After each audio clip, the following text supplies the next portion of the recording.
Hi, everyone. We are watching all the news happening in the United States and around the world. For the next hour, you and I are going to go through all of the top stories breaking from our affiliates, our stations, and we're going to talk to our correspondents and analysts to break it all down. Let's begin. 15 hours and counting. Democratic Senator Cory Booker is in the middle of a marathon speech on the floor of the Senate in a show of protest against the Trump administration. We'll take you there. Plus, uncertainty in the economy as the markets brace for President Trump's global tariffs to take hold tomorrow. And powerful storms bring damaging winds and hail and tornadoes to parts of the South. We're following the recovery efforts as hundreds of thousands of people wake up in the dark. This is CBS News 24/7.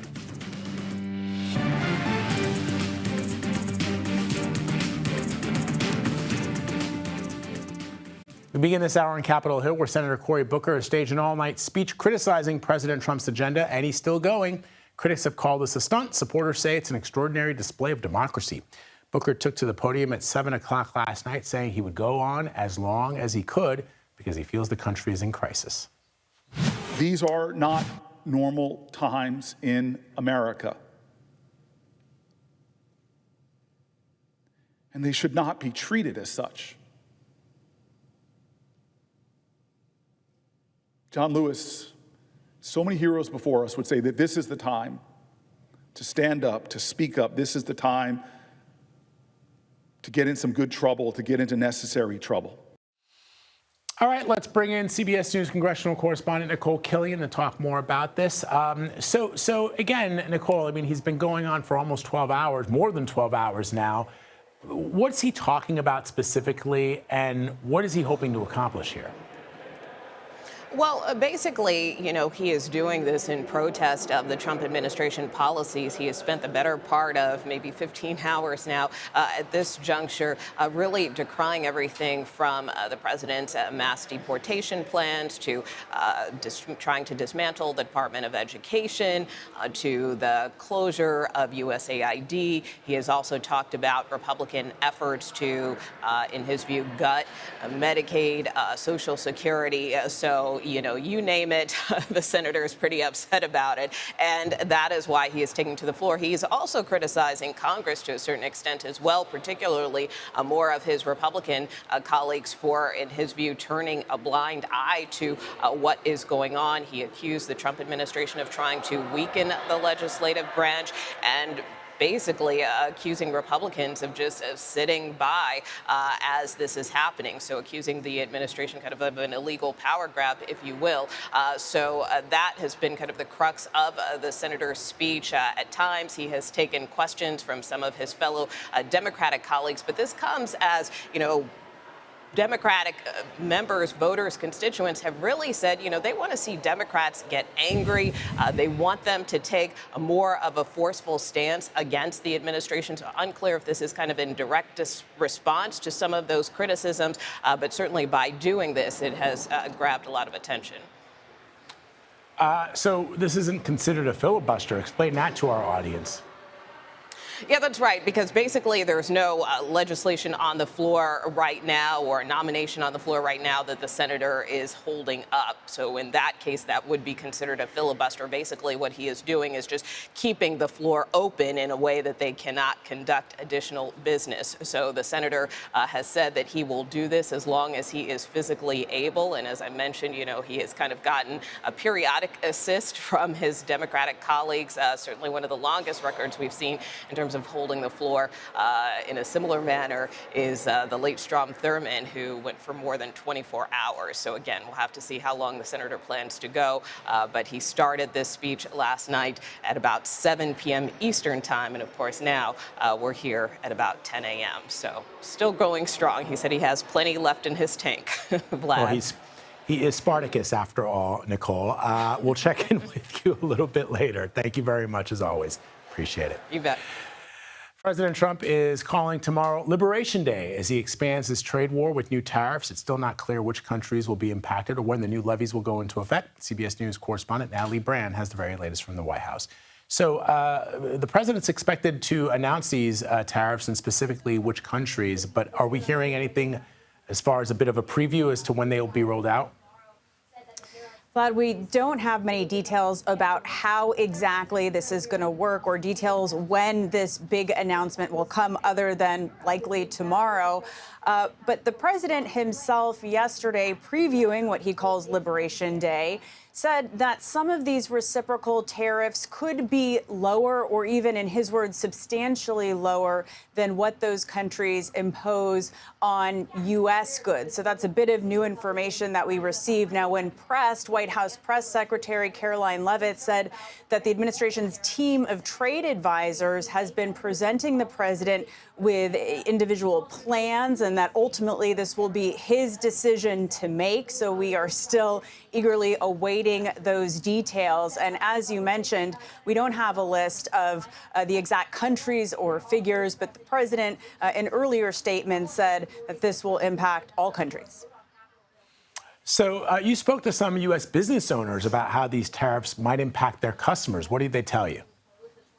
Yeah, Vlad, the lack of clarity around how this is all going to play out is really contributing to business owners' anxiety about how this will impact their bottom line, what they are going to potentially have to pass along to the consumer. I checked in with a longtime restaurant owner in Northern Virginia, Tony Stafford of Ford's Fish Shack, and he says around 40% of his seafood comes from Canada, representing around $1.5 million a year that he spends on seafood, buying seafood from out of the United States. So he's particularly worried about these tariffs, these reciprocal tariffs, and this comes as restaurants are still trying to recover from other events over the past several years. Take a listen to some of our conversation. The big thing for uncertainty for small business owners is the last 5 years has just been a roller coaster, and it looks like in the near future we're going to stay on that roller coaster. Just when we thought we'd kind of get some stability, we're still in a little roller coaster period, and we're looking at ways to save costs. We're looking, the amount of people coming back to work in restaurants, that's great, that's exciting. We've been staffed, first time in a long time, but now we're having to work on pricing and supply. And he said the bottom line is he's not going to be able to absorb the added costs of these tariffs, so that customers can likely expect to face some higher prices, especially as he tries to now find maybe more U.S.-based suppliers. But he cautions that that could take time. There could be this big transition period, and it's still very uncertain how long that lasts or ultimately how that impacts his business. Vlad. All right. In the midst of all these anticipated tariffs, we also hear there are cuts to human health services, health and human services, rather. Those have begun. What can you tell us about that? Yeah, we knew from last week that these were coming, but the new development today is that notices about the reduction in force have begun to be mailed out, according to multiple health officials speaking to CBS News. And some reported, showing up to work and not having their badges work, according to our health and health policy reporter, Alex Tin. So last week, we reported that some 10,000 full-time employees would be laid off. That's in addition to vacancies that aren't going to be filled. HHS previewed that they wanted to reduce staff by about 25%. Today, really, we are beginning to get a sense of which exact jobs are being impacted, where the cuts are coming. Details still coming out, but Alex reports that communication staffs at several agencies were particularly hard hit, with entire teams, for instance, at the CDC and FDA being severely impacted or gutted. So many more details to come, but today is when we're beginning to learn the exact jobs that are being eliminated. All right, Natalie Brand for us, reporting from the White House this morning. Thanks, Natalie. All right, keeping this conversation going, let's bring in CBS News business contributor Javier David. He's also the business editor at the Dallas Morning News. Good to see you, my friend. Hi. So, as you know, Javier, the S&P 500 just recorded its worst month in about 3 years. Markets are down significantly over the course of the last couple of months. What are we seeing? What kind of gyration is this signaling for the economy? Yeah, as Natalie just said in the last segment, the word of the day is clarity. Investors want it, but the White House really isn't giving it. Yesterday, We sort of briefly touched this multi-month low in the S&P 500 before we had this bargain hunting effect that caused us to rebound. But the trend is still pretty much apparent, and it's down. And the volatility in and of itself is the symptom of the fact that both Wall Street and Main Street feel anything but liberated by the threat of these tariffs that seem to be, coming, and there's no sense as to whether they'll be turned around at all. And the uncertainty plus this helter-skelter nature of the policy implementation has created this real roller coaster effect. So you're seeing prices reacting to the idea that businesses and consumers alike will not be able to escape higher prices on their goods. And what do we, when you think about these tariffs, do we have a sense of how widespread they could be and what kind of price increases that we might see on goods and services? Well, look, the Washington Post reported earlier today that we're looking at roughly 20% on most imports. There are some exceptions. If you haven't responded with tariffs, if you're a country that hasn't responded with tariffs of your own, you can probably escape that. But the trend is pretty apparent that some form of surpluses are coming, and this is bad news for if you're business planning for even just a week or out a month, and even in the short term, you're going to raise prices in order to make certain that your prices adequately reflect what you're paying for it. So if we're talking about a 20% surcharge, then most companies at least will try and match it so that they're not going to end up eating a lot of these additional costs. All right, Javier David reporting for us as always, my friend. Thank you. Good to see you. Let's talk about immigration policy. The major parts of President Trump's deportation plans are now in limbo because of federal courts. One involves the protected status of hundreds of thousands of people, while another involves the use of the Alien Enemies Act. CBS News legal contributor Caroline Polisi is here to break it all down for us. So, Caroline, there was a ruling last night on the Trump administration's move to end the temporary protected status of hundreds of thousands of Venezuelans. Explain that to us and what happens next. Yeah, that's right, Vlad. And this is really part of another unprecedented action by the Trump campaign, really in the largest deportation campaign really ever in American history. And what's happening here is, as you said, the administration would like to revoke that temporary protected status affecting about 350,000 Venezuelan nationals, essentially making them, vulnerable to deportation very imminently. The district court judge in this case ruled that that action likely violates equal protection, that there's these non-citizens were targeted really on impermissible reasoning. And so, as we've seen with a lot of these cases, it will sort of continue to percolate through the court system. For now, that act is blocked, meaning they can't revoke that status, but it will continue with litigation throughout the court system. There's also a deadline that just passed in the ongoing legal battle of the Alien Enemies Act. Tell us what that act is and what this battle is about. Yeah, so this has to do with that mass deportation effort from the Trump administration to target members of what they call that Tren de Aragua Venezuelan drug trafficking gang. And essentially, you're seeing this sort of larger picture, the executive branch fighting against the judiciary. And these are, executive orders issued by Trump that essentially said without due process rights, he was deporting, many members, again, what they say are members of the Venezuelan gang. And the issue here, again, is percolating in the courts. They've appealed it up to the Supreme Court. We will see whether they take on this issue of whether or not a district court judge can issue these temporary restraining orders, essentially halting the executive orders issued by President Trump. And again, this is sort of a big battle between sort of this unitary executive theory that Trump feels that he should be able to take matters of deportation really without any checks from the either judiciary or legislative branch. So, again, it's unprecedented. We're seeing this play out, and the courts will ultimately have the final say. All right, Caroline Polisi, always great to have you. Thank you, my friend. Thank you.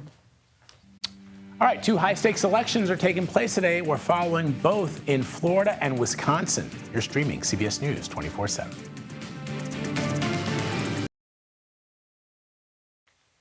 The severe storms yesterday that stretched from the mid-Atlantic to the south have killed at least 6 people. The death toll included 3 children in Michigan. Over in Alabama, an apparent tornado tore through a school while classes were in session. 5 students were hurt, and that's where we find CBS News correspondent Skylar Henry, who's live in the town of Dothan. Skylar, you just got to ask about those students. What's the status of those that were injured? Yeah, let's start here. Good news, they are okay. The school district said that of the 5, 2 had to be taken to an area hospital for minor injuries. The other 3 were treated by a school nurse here on site. Again, the district saying that they are all okay, but we did happen to speak to a parent yesterday who said that her child was inside of the gymnasium and noticed when the lights started to flicker before a part of the ceiling collapsed, saying that they had very little warning of the fact that there was a potential tornado in this area. And just to kind of set the scene as to where we are here, we are in this busy intersection of where there is some significant storm damage. We see some power crews and utilities restoration here. You can look and see it, all the mangled wires and power lines that have been down here. Just to show you in terms of proximity of how close we are to the school, if you look just down there, that's where Dothan Prep is. About 1,500 students attend that school. It's a 7th and 8th grade middle school academy, if you will. Students who were inside were eventually brought out where they were able to meet with their parents at a relocation point because of the severe weather. But it really did cause significant damage in and around Dothan, Vlad. You see a lot of the structures here, down power lines, twisted metal, all the way down to this structure that is just over my shoulder here.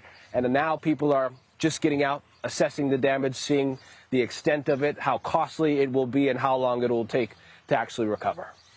So what's the latest on the cleanup efforts right now, Skylar? Yeah. So looking around, we have met with several folks, some business owners in this area. They're actually going through some of their security video of their own to see if they actually were able to spot what we suspect to be a tornado.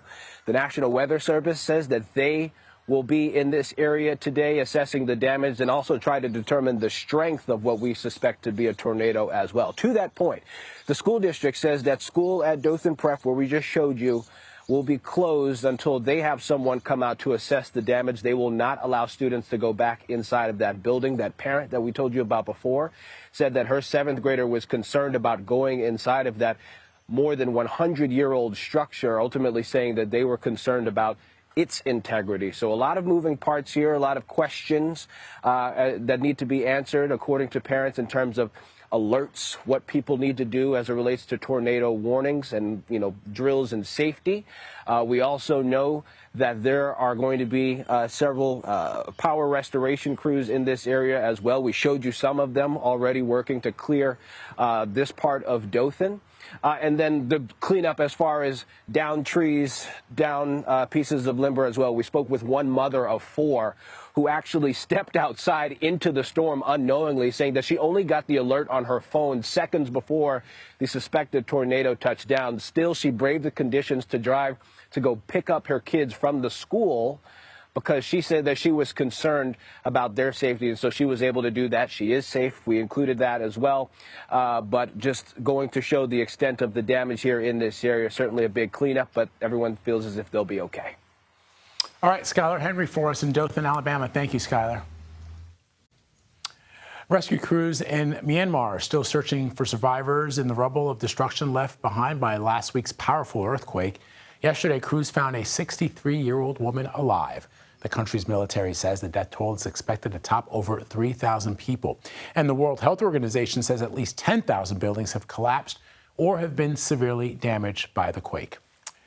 China has launched large-scale military exercises near Taiwan this morning. CBS News foreign correspondent Anna Corin is following the very latest from Hong Kong. In a show of force, China sent a dozen warships and over 70 military aircraft in drills encircling Taiwan.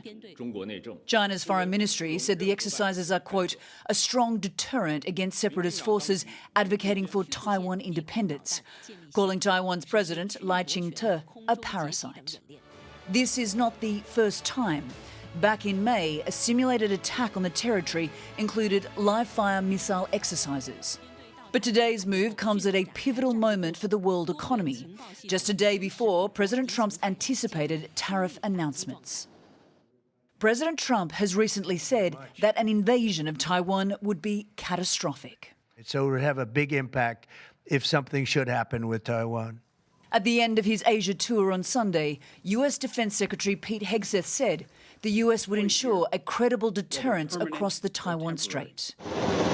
And Taiwan is preparing, holding its own war drills in the critical waterway last month, simulating a Chinese invasion, calling China the world's biggest troublemaker. All right, Anna Corn first reporting. Thank you very much, Anna. Meanwhile, the White House appears to admit a Maryland father was mistakenly deported despite having protected legal status, with these new court filings reveal. You're streaming CBS News 24/7.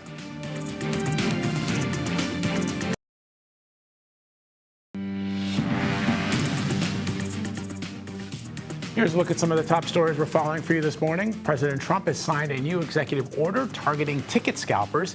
He signed it alongside Kid Rock in the Oval Office yesterday. The order is designed to stop price gouging middlemen who buy tickets and resell them at a higher cost. It also calls for price transparency at all stages of the ticket purchase process. I guess that's how you're supposed to dress when you go to the Oval Office. Costa Rican officials now say the son of former New York Yankees player Brett Gardner may have died from carbon monoxide poisoning. 14-year-old Miller Gardner died last month while vacationing with his family in Costa Rica. In a statement, the family said that Miller died in his sleep and several other family members became mysteriously sick. Costa Rican authorities have found high levels of carbon monoxide in the family's room. They determined it was located next to a specialized machine room that could have caused the contamination. An FAA employee is facing assault and battery charges over a fight that happened inside an air traffic control tower at Reagan National Airport in Washington. According to airport police, 2 FAA employees got into an altercation in a tower last Thursday. Officers responded and arrested one of the employees. He has been put on administrative leave while the scuffle is under investigation. The union representing air traffic controllers have so far declined to comment. The battle for control of Wisconsin's Supreme Court will be in the hands of voters today. President Trump and Elon Musk have thrown their support behind conservative Judge Brad Schimel, while former President Barack Obama and billionaire George Soros are backing liberal Judge Susan Crawford. This is now the most expensive state judicial race in American history. CBS News senior White House and political correspondent Ed O'Keefe is following the race from Milwaukee this morning.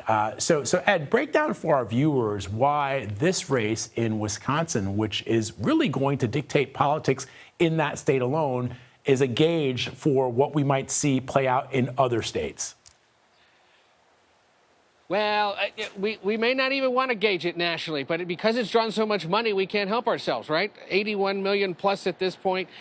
Battleground state, first big political contest since President Trump took office, where a lot of key issues could be decided in the coming years by the 7 judges on this court: abortion rights, labor union rights, environmental issues, congressional redistricting, perhaps most critically, and that is maybe where exactly the rest of the country starts to wonder, what would 1 or 2 House seats in either direction do potentially after the midterms next year. So both of these contenders in this officially nonpartisan race say they'd be objective justices on this court, but the fact that so much money is being spent by the left and the right is a signal they understand that the stakes in this battleground state, the kind of state that can determine who runs this country and how policy is set on all those issues I mentioned, really does matter and is worth the cash that they've put in. So there's also 2 key congressional races happening in Florida today. Break those down for us. And do these races have anything to do with why President Trump asked Elise Stefanik to remove herself from consideration to be the next UN ambassador? The White House says it does, or the president himself even says it does, because they don't want that many special elections to be happening at a time when the House is controlled by Republicans by just a handful of seats. After today, it could be as many as 5 if they go the way they expect. You start with the 1st congressional district of Florida, the westernmost district there. You have the Republican Jimmy Patronis running against the Democrat Gail Valamont. This is the race to succeed Matt Gaetz, who, remember, had been reelected in November, was then chosen as President Trump as his first pick for Attorney General. He withdraws that nomination and Gates quits Congress. So that's why this race is up, easily expected to be won by Republicans. The more interesting one in Florida is the 6th congressional district. This is the seat once held by Michael Waltz, who of course now is national security advisor, a district that encompasses places like Daytona Beach and Palm Coast. The Republican is Randy Fine. The Democrat is a teacher from Orlando, Josh Wheel. Neither of these guys, by the way, Vlad, currently live in the district. State law says you just got to live in the state. They say they'll move into the district if they win. This is a district the president won by about 32 points in November. Big win in what was thought to be a pretty Republican area. The Democrat raised more than $9 million and started spending it. And the Democrats may ultimately lose this thing by just single digits. A loss is a loss, but Democrats will take it as a win and a sign that if they start spending and organizing and running reputable candidates in places where they haven't before or haven't in many years, maybe they've got a shot at picking off some of these things should the popularity of the president and concerns about the economy and other issues start going in their favor and away from the president. We'll see. Interesting as we inch closer to the midterms. Ed O'Keefe for us in Milwaukee. Ed, really interesting happenings in that state today. We'll check in with you a bit later. Appreciate it. All right, as the world braces for new tariffs that go into effect tomorrow, the relationship between the United States and its closest ally has become strained. Canada's new prime minister had a conversation with President Trump last week and later said there is a lot of work that needs to be done to build back trust. I want to bring in correspondent Mercedes Stephenson from Global TV in Canada to talk more about this. So, Mercedes, how is Canada bracing for these new tariffs? Well, honestly, Vlad, with a lot of uncertainty because we don't know what they're going to look like. We've heard lots of rumors and innuendo about how much it could be, what products they could be on. We're certainly anticipating it could be on things like dairy here in Canada, which in Canada is essentially a monopoly. You have to get permission from the government to have dairy cows, to have chickens, to have eggs. And that's one of the things that President Donald Trump has been upset about and says that it's an unfair trade practice. So I think there's a couple of things like that we're in particular bracing for. There's questions about what this could look like for the auto sector, for the rest of our agriculture sector, and for Canadian manufacturing. But at this point, we really don't have a sense of how significant those tariffs might be, and therefore how hard Canada might be hit. So the government has a number of plans that they have not unveiled for various circumstances that they're ready to retaliate with. We do know they're planning retaliatory tariffs if Canada is hit, and we're fully expecting that to happen. But what exactly that plan will look like or what cards they're prepared to play, for example, like cutting off energy or putting an export tax on it going to the United States, still remains to be seen.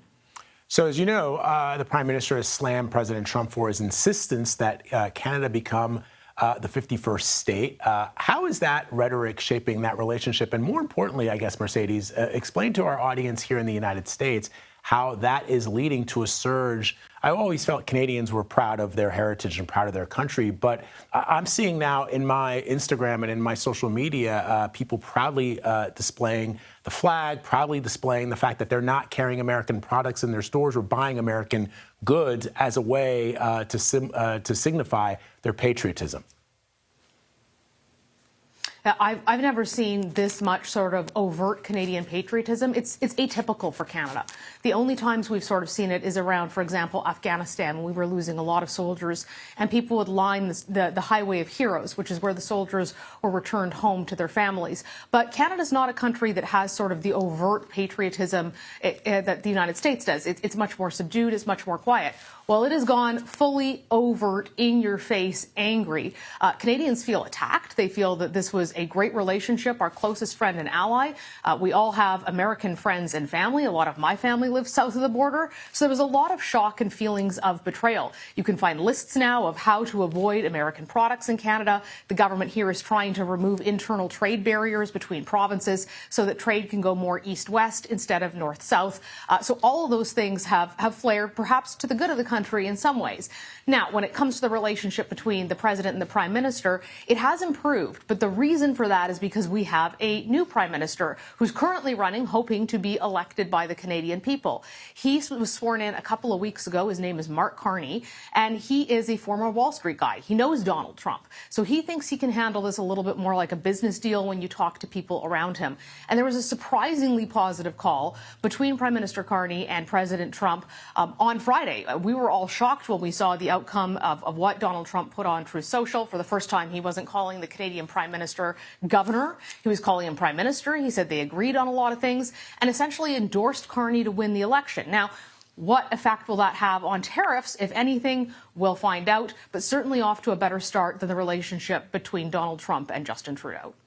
Yeah, no, you make an excellent point. I mean, the tariffs are one issue that have to do with the economy and very different from President Trump trolling members of the media, for example, or his opponents by suggesting that Canada be the 51st state. I think those are sort of two separate things. One has real life repercussions. The other, the talk about 51st state or Governor Trudeau is nonsense. Everybody knows that that's not going to happen, but it keeps the media chins wagging here in the United States and around the world, perhaps even in Canada. So, but what I do find fascinating is the effect that it's having on Canadians, even if it's not potentially serious.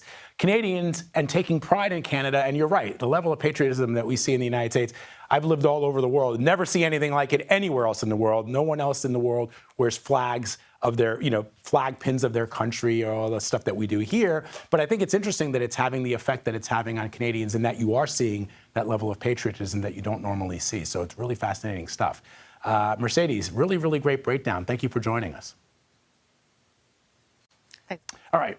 The White House has admitted it is powerless to order the return of a Maryland father who was mistakenly deported to a mega prison in El Salvador. The government blamed an administrative error, but a court filing yesterday revealed ICE was aware that the man had protected status to prevent his deportation.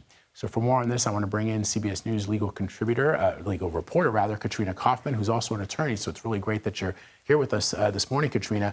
All right, so the court filing, what does it say? I mean, as you just mentioned, the government admits here that ICE was aware that this man had protected status here in the U.S., and due to an administrative error, they put him on one of these flights anyways, Vlad. And according to their filing, he wasn't originally on the plane, but some people were taken off, and then he was added and on the list of potential deportees. They hadn't notated that protected status that he was bestowed by the United States. So he really should never have been on this flight, but they're now claiming that they can't bring him back. So the Vice President of the United States tweeted responding to Jon Favreau, who was a member of the Obama administration, that this gentleman was a suspected gang leader. And he said to him, if you read the court documents, it says that he's a suspected gang leader. But others, including both on the left and the right, have responded that the vice president is essentially lying, that he didn't read the court documents, that it was I guess, an informant that made the allegation, and it was never proven, and in fact, he was never charged. That is absolutely correct. An informant did say that. It was never proven. The judge in that case gave him the protected status anyways because he felt that he potentially faced torture and persecution if he was brought back to El Salvador. And Vlad, I actually spoke with Mr. Abrego Garcia's attorney this morning, and their focus now is bringing him back. They say that there is absolutely precedent for this. His lawyer said he's had clients who were erroneously deported before, and the court can order to bring him back. What's complicating this, Vlad, is a couple things. One, that he's in prison, but as his attorney pointed out, he's in the El Salvadoran prison because the United States ordered for him to be sent there along with these other deportees. And also he said he's never seen a case before where someone was given protected status, their case was done, and they were deported. In the past, he's only seen it when someone was in the midst of those proceedings. So this is a very unique situation. So what does it just say to you about the fact that the United States can snatch somebody who has protected status, send them to a foreign country, and then say our hands are tied and it's all because of an administrative error? What kind of a precedent is this? I mean, it's a terrible precedent for one, but from speaking both with his attorney and immigration law experts, my understanding is their hands are not tied. Their hands are not tied. That the federal court has the ability and has previously ordered for people who have been mistakenly deported to be brought back to the United States. But, a key issue that we're seeing here is the lack of due process that's happening. The fact that the men who were put on these flights were not given that due process. Their cases were not individually assessed before they were put on those planes, because clearly the government is now admitting that this was a mistake. Wow. All right, Katrina Kaufman, great to have you here in studio. Thank you, Thanks so Vlad. much. Appreciate it. All right, today, jury selection begins in a new trial for Karen Reed. You'll recall she's accused of killing her Boston police officer boyfriend. Reed claims she's being framed, and she calls it a cover-up. Her first trial ended in a mistrial as the jury could not reach a verdict. CBS News Boston reporter Penny Commit is following today's events from outside the courthouse. Penny, thanks for joining us. What are we expecting today, and how long is jury selection expected to last? Vlad, good morning. Jury selection is expected to last weeks, and that's coming from the judge herself. Today, jury selection started just about an hour ago, and it began exactly how we expected. The judge asked if anyone had heard about the case, discussed the case, had any opinions on the case, and dozens of hands of potential jurors went up. Again, that's what we expected. This case has been very high profile. It's hard to imagine anybody who hasn't heard about this case, but what we've been hearing from some of our legal experts and analysts is that it's not necessarily a total toss out if somebody has heard about the case, but it's more if they can still form an impartial and listen impartially and then form their own opinion based on the evidence. All right, Penny, thank you very much. Appreciate it. Israel steps up its bombardment in Gaza as renewed ceasefire talks with Hamas go on. Coming up, we'll speak with a family member of two of the hostages still being held by Hamas about the fragile situation. You're streaming CBS News 24/7.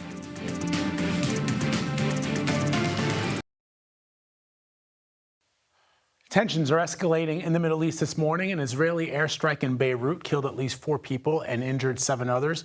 Israel's military says the strike targeted a Hezbollah stronghold in the southern suburbs and claims to have killed a militant who recently helped Hamas plan an attack against Israeli citizens. This marks the latest threat to the already fragile ceasefire with Hezbollah.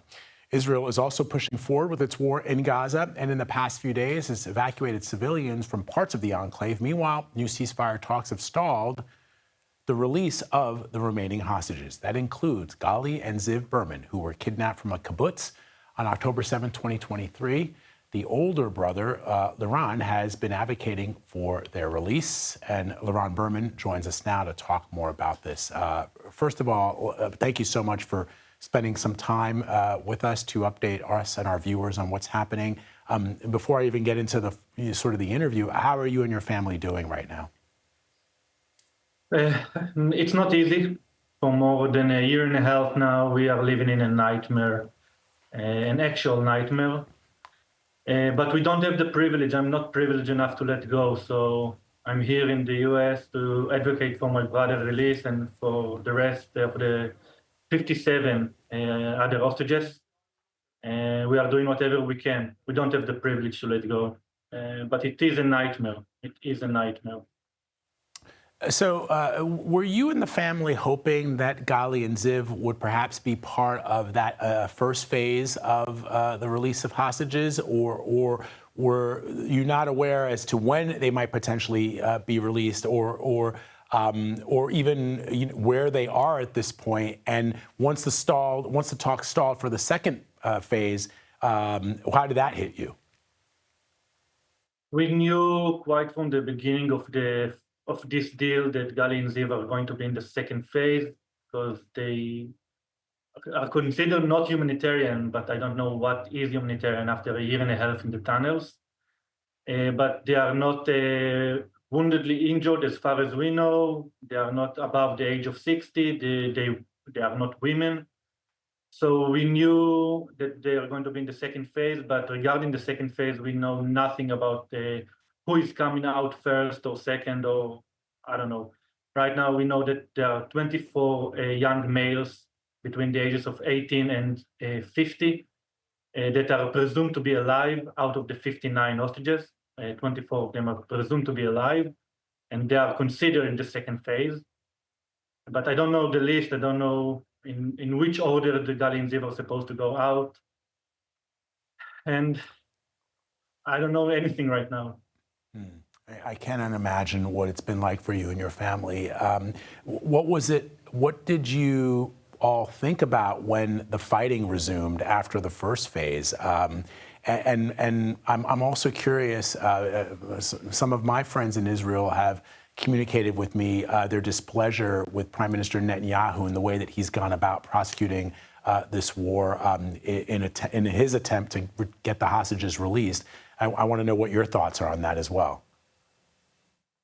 We were deeply afraid when the fighting resumed, because it took more than a year between the two deals. The first one in November 2023, and the second one a day before Trump went into office on 19th of January, more than a year. So going back into the fighting is the most frightening thing for my brothers, for me. I just hope that the resumed fighting is just to bring back Hamas to the table, because there was a ceasefire for 4 weeks without hostages coming out.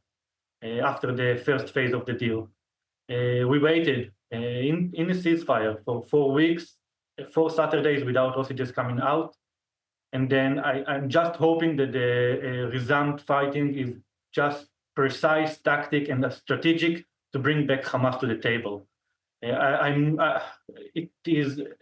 I'm afraid of going back into the fighting. My brothers don't have a year; they don't have another year to be in the tunnels. So I'm not a politician. I'm not here to say what my government doing wrong or right. I'm not at that level of knowledge. I'm just here to say that it took a year. My brother don't have another year, and every moment is as we speak, they could be in a life-threatening situation.